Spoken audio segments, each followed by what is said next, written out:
Buen día, mi nombre es Sánchez Alejandra Barón Sánchez y hoy hablaré sobre un artículo que se basa en el reforzamiento sísmico de edificios de concreto armado antiguos. Este artículo fue publicado en el 2025 por Probabilistic Engineering Mechanics, desarrollado por unos investigadores del Politécnico de Turín, la Universidad de California de San Diego y la Universidad de Palermo. A nivel mundial, existen miles de edificios construidos antes de que se implementaran las normas sísmicas modernas. Estas estructuras, muchas veces de concreto reforzado, no fueron pensadas para resistir grandes terremotos. Su comportamiento es frágil y carente de ductibilidad, lo que las hace propensas al colapso incluso ante sismos moderados. Los autores del estudio plantean una necesidad urgente de desarrollar estrategias de reforzamiento racionales que mejoren la seguridad sísmica, pero sin requerir inversiones imposibles. El objetivo central del artículo es proponer una metodología de diseño basada en la fiabilidad para reforzar edificios no dúctiles de concreto armado. Esta metodología se apoya en el enfoque de la ingeniería sísmica basada en el desempeño o PVEE, que no solo evalúa si una estructura cumple o falla, sino cómo se comporta ante diferentes niveles de demanda sísmica. Lo innovador de este trabajo es que integra la posibilidad de colapso dentro del proceso de diseño, lo que permite establecer metas de desempeño más realistas y medibles, no simplemente cumplir con una norma. Los ingenieros también hablan sobre un dilema frecuente, que es que reforzar un edificio completamente puede ser muy costoso o inviable, pero hacerlo parcialmente puede dejar zonas vulnerables. En la metodología, tenemos que el proceso propuesto se basa en tres etapas principales. Primero, se realiza un análisis probabilístico del peligro sísmico para entender qué tipo de sismos pueden afectar al edificio y con qué frecuencia. Luego, se hace un análisis no lineal dinámico donde la estructura se somete a simulaciones de terremotos reales para ver cómo respondería. Finalmente, se aplican modelos de fragilidad y de costo que permiten estimar la probabilidad de daño o colapso y compararla con el costo del refuerzo. El resultado es una herramienta que muestra cuánto riesgo se produce por cada unidad de dinero invertida. Para demostrar la metodología, los autores analizaron un edificio de 4 pisos de concreto armado, representativo de los construidos en Europa en los años 70. El refuerzo elegido fueron arrestamientos de acero en forma de X, instalados en diferentes pisos del edificio.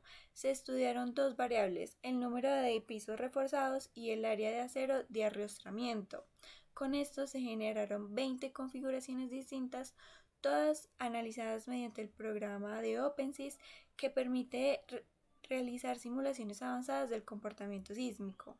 En cada configuración se realizaron simulaciones con registros sísmicos reales. Esto permitió obtener curvas de demanda y fragilidad que muestran la relación entre la intensidad del sismo y el daño esperado. Con base a esas curvas se calculó la posibilidad de que la estructura exceda ciertos niveles de daño expresados mediante el periodo de retorno o MRP. En términos simples, el MRP indica cada cuántos años se espera que ocurra un daño severo o un colapso. Los resultados se representaron mediante una superficie de MRP, una especie de mapa que muestra cómo cambian los niveles de riesgo según el tipo de refuerzo. Los hallazgos fueron muy claros. Reforzar solo los primeros pisos del edificio genera la mayor reducción de riesgo al menor costo. En cambio, aumentar el número de pisos reforzados o usar acero en exceso incrementa el costo sin mejorar mucho el desempeño. Esto demuestra que no siempre más refuerzo significa más seguridad, sino que lo importante es dónde y cómo se aplica. Gracias a esta metodología, los ingenieros pueden visualizar de forma clara la relación entre costo, riesgo y desempeño estructural.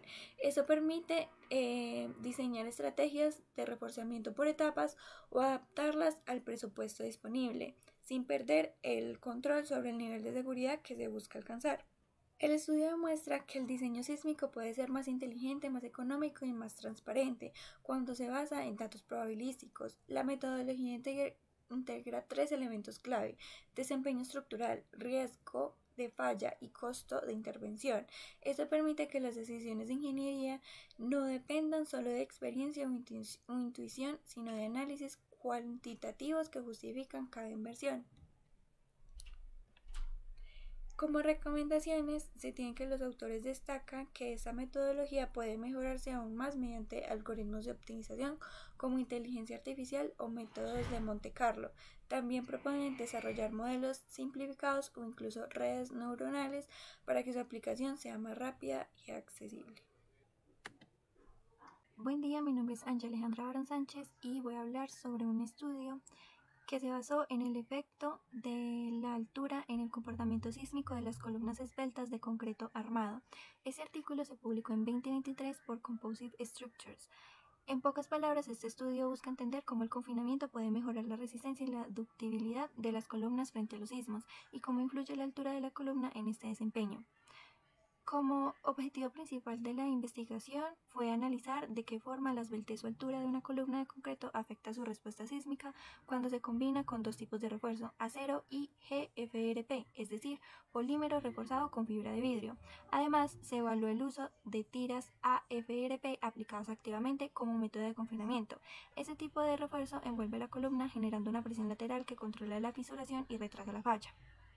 Como metodología, se construyeron y ensayaron 6 columnas a escala real. Las variables principales fueron dos alturas de 1000 milímetros y 1400 milímetros, dos tipos de refuerzo, acero y GFRP, y 3 niveles de confinamiento activo, sin confinamiento, 10% de confinamiento y 30% de confinamiento.